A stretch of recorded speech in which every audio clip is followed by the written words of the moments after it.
আখিরাতের অগণিত সম্মান মর্যাদা আল্লাহ তাআলা নবীজি সাল্লাল্লাহু আলাইহি সাল্লামের জন্য বরাদ্দ রাখছেন।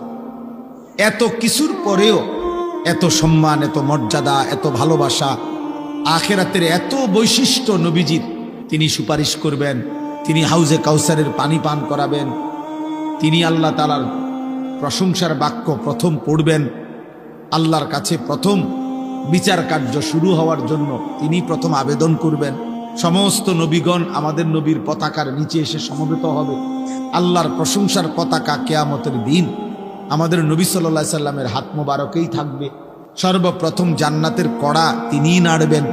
এই সব কিছুর পরেও নবীজি সাল্লাল্লাহু আলাইহি সাল্লাম দিবানিশি 5 ওয়াক্ত নামাজের পরে তিনি পড়তেন, দোয়া করতেন, আল্লাহুম্মা হাসিবনি হিসাবান ইয়াসীরা।